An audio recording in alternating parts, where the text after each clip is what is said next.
Fala galera, seja muito bem-vindo a mais um vídeo aqui no Tática Didática. E no vídeo de hoje a gente vai falar sobre um treinador português, Paulo Fonseca, 48 anos, passagem na Roma, passagem no Shakhtar, uma campanha que levou o Paços de Ferreira à Champions League. Então, é um treinador muito experiente, com rodagem e que está sendo cotado a ser treinador do Flamengo. Então, antes de mais nada, vamos para a nossa vinheta. Que depois da vinheta tem um conteúdo muito top.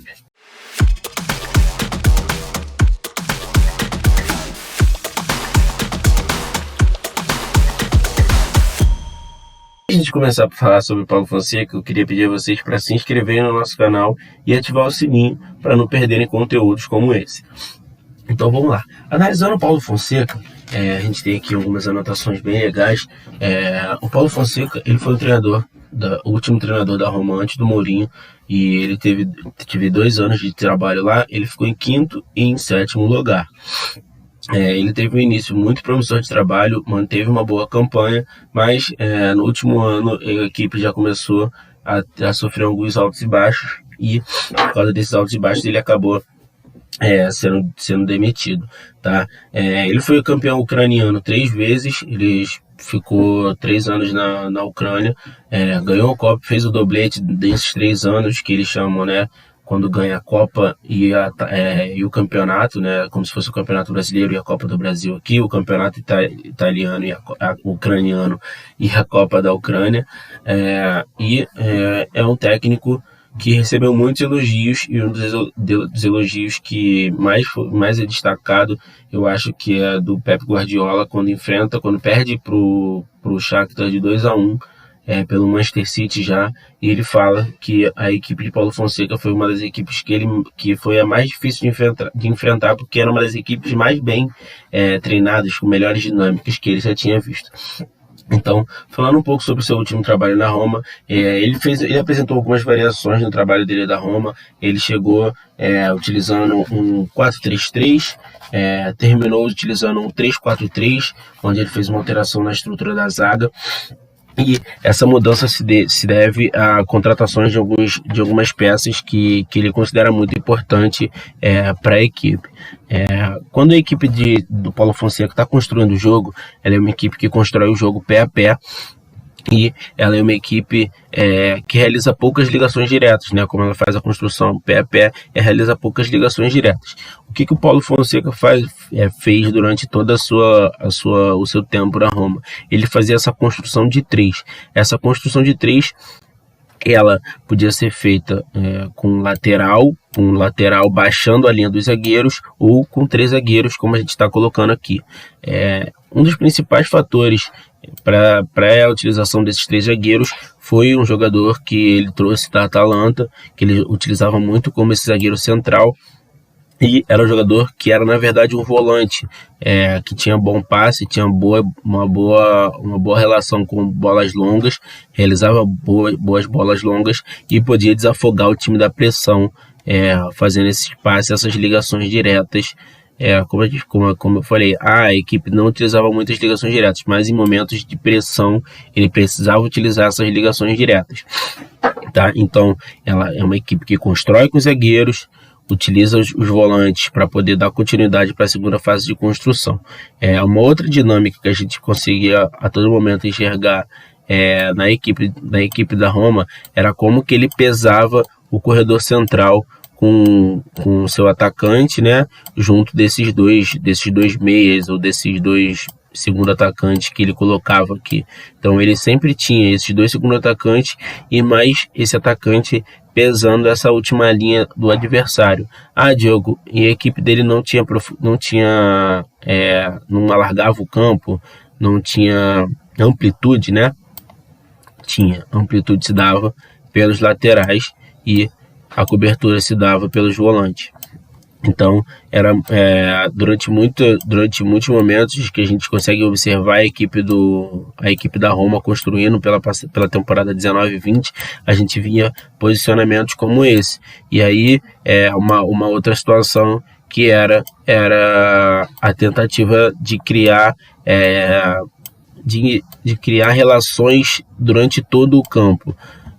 Como assim, Diogo? Criar relações durante todo o campo. A gente pode ver que em em todos os lugares do campo, a gente tem triângulos como esse aqui. A gente pode ir criando aqui, obviamente não está retinho, né, gente? Aqui o mouse a gente vai tentando fazer, vai tentando dar um jeitinho, mas aqui, ó, a gente vai vendo triângulos em todas as relações entre os jogadores. Ele conseguia criar esses triângulos, e essas triangulações eram dinâmicas propositais e dinâmicas essenciais para a construção e para a criação de jogo da equipe do Paulo Fonseca. Era uma dinâmica que ele considerava muito importante, que são essas triangulações que a gente colocou aqui, né? Um outro detalhe também que o Paulo Fonseca traz, e que é uma característica das suas equipes, como que ele criava dinâmicas com o centroavante, como que o seu centroavante era um jogador que, além de saber jogar de costas, aguentar a pressão, saber fazer o pivô, esse desmarque de apoio que a gente chama, ele precisava ser um atacante, que pudesse encontrar passes. Por que ele precisava ser um atacante que precisava encontrar passes? Numa situação onde a equipe está atacando e o atacante vai criar essa linha de passe aqui direto, o atacante não vai receber essa bola muito próximo à área, muito próximo ao seu gol. Ele vai precisar baixar a linha para poder receber esse passe. E aí esse movimento de baixar a linha normalmente gera um espaço às suas costas, e esse espaço normalmente é atacado por um desses jogadores, que são esses segundo atacantes que a gente colocou, esses meias da equipe da Roma, atacavam muito esses espaços e se aproveitavam bastante da mobilidade desse centroavante, que em alguns momentos era até o Dzeko, que não é esse jogador com tanta mobilidade, mas como um jogador muito experiência, aguentava muita pressão de costas, conseguia encontrar esses passes, ou então habilitava algum jogador que estava de frente para poder posteriormente achar um passe no espaço que ele deixou, beleza? Vamos falar um pouquinho sobre a equipe da Roma defendendo. Ao invés dela defender num 3-4-3 como acontecia, ela se defendia num 4-4-2, e eu vou até postar esse 4-4-2 um pouquinho à frente aqui, porque é uma dinâmica que a gente já vai falar como que acontecia, né? Desses dois meios de campo da Roma baixava a linha de 4, tá? Junto com um outro ponta, um zagueiro abria um pouco mais, e um ala vinha como se fosse um lateral. O outro ala permanecia na sua linha, na altura do campo, os volantes na sua altura do campo, e o meio de campo que estava junto aqui, um segundo atacante, baixava na linha do ala, e aí fazia esse 4-4-2. A equipe da Roma, ela era uma equipe que pressionava muito seus adversários, e isso também foi uma das dificuldades que o Paulo Fonseca teve, porque, como a gente diz, o futebol é um cobertor curto. Então a Roma deixava esses jogadores trabalharem a bola inicialmente, e aí vamos até montar uma linhazinha de 4 aqui só para a gente poder demonstrar. A Roma montava essa linha, pressionava essa linha de 4 somente em algumas situações. Quais que eram as situações? Bola no lateral. Então a Roma não pressionava o seu adversário.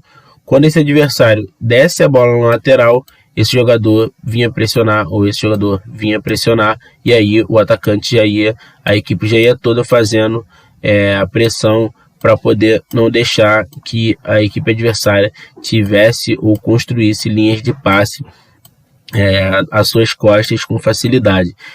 O que aconteceu nessa pressão foi que a Roma se tornou, no campeonato italiano, uma das top equipes, né? Foi a segunda melhor equipe a fazer gols após roubadas de bola no campo ofensivo.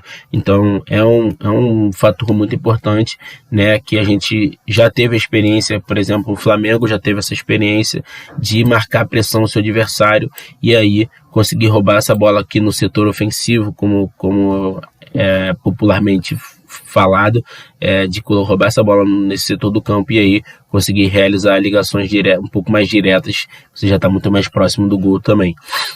E aí quando a Roma quando o seu adversário conseguia quebrar essa primeira fase de marcação, é que a Roma encontrava o seu problema, porque aí a sua equipe às vezes estava muito, muito avançada, tinha muitos jogadores tentando pressionar ou tentando quebrar as linhas de passe, e aí acabava se perdendo em situações de 3 contra 3, 4 contra 4, e a gente vai ter até um exemplozinho que a gente vai mostrar isso. Era uma das dificuldades, uma das principais dificuldades da equipe da Roma, que fez até com que a equipe da Roma, entre as 10 primeiras equipes do campeonato, né, entre as 10 primeiras colocações do campeonato, a Roma foi a pior defesa entre essas 10 colocações. Num ano ela ficou em quinto, no outro ano ela ficou em sétimo. Foram os 2 anos de trabalho do Paulo Fonseca, e aí quando você pensa em Itália, eu acho que pesa muito a equipe não se defender muito bem, né, ter essa dificuldade defensiva, principalmente em transições, como a gente vai colocar aqui. A gente vai demonstrar, já é até a primeira imagem, a gente vê praticamente, são os 3 zagueiros, mais um volante se reestruturando, caminhando para trás, tem uma disputa de bola que a Roma não consegue vencer, não consegue parar a jogada, e dessa jogada vai sair até um gol. É um jogo na Europa League, na Liga Europa, contra o Ajax. Tá praticamente um 4 contra 4, como a gente pode ver aqui. Então é uma situação de muito perigo, que a Roma se expôs a todo momento, se expôs várias vezes nessa situação contra o Ajax, e acabou até ganhando a partida, mas eu acho que o desempenho começa a pesar muito, e aí é uma das coisas a se pensar também no Brasil, se ele teria também essa dificuldade de marcar em linha alta. O Flamengo já apresentou alguns problemas de marcar em linha alta. Aqui a gente tem um exemplo onde a Roma deixa o adversário começar a construir, não vai lá pressionar muito o adversário, mas a partir do momento que a bola vai para a lateral, ela já sai, já é um gatilho de pressão, então ela vai pressionar o seu adversário. Um outro momento também é quando novamente a bola sai no lateral e o lateral já viu que vai ter que fazer esse passe de retorno, né, que é o passe para trás. Então, principalmente quando a equipe dava esse passe de retorno, o lateral tinha que dar esse passe de retorno, ou o zagueiro tinha que dar esse passe de retorno para o goleiro, a equipe da Roma saltava a pressão e pressionava com todos os seus jogadores. E aqui é uma outra dinâmica também que eu acabei de esquecer de comentar, por isso que é sempre bom a gente trazer alguns exemplos, é como que com a utilização dos laterais para alargar o campo, alargar as linhas do adversário, a gente cria esses espaços aqui, e como a gente pode ver que os seus jogadores, os jogadores de ataque da Roma, eles não são jogadores que simplesmente vão atacar a profundidade, né? Eles não atacam a profundidade a todo momento. Eles vão primeiro buscar o entrelinhas do adversário para depois sim tentar atacar a profundidade, que é o que a gente vai ver aqui, como o Mkhitaryan está se posicionando para poder aproveitar esse espaço nas costas do adversário, e depois que ele receber o passe nas costas do adversário, ele vai reparar como que existe essa distância entre o lateral e o zagueiro adversário, causado pela amplitude que o ala e o volante da equipe da Roma tá criando.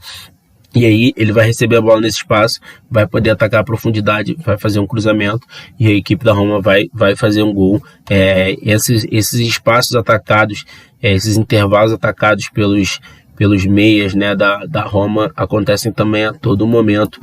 E aí, para fechar, a gente mostra aqui como que eles pesam a área, mas sempre tem os seus alas, os seus laterais, dando amplitude no seu campo.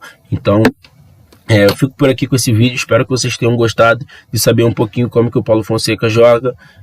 Se vocês tiverem mais alguma dica de algum treinador que vocês querem saber como joga, que vocês querem conhecer, pode mandar pra gente nos comentários, e aí eu vou pedir para vocês comentarem aqui também se vocês acham que é uma boa trazer o Flamengo, trazer o Paulo Fonseca, e se não, qual o outro nome que o Flamengo pode trazer, e se o Paulo Fonseca às vezes tem algum outro mercado que ele deveria aproveitar mais a oportunidade do que ver o Flamengo. Amantes do futebol, eu fico por aqui, até logo.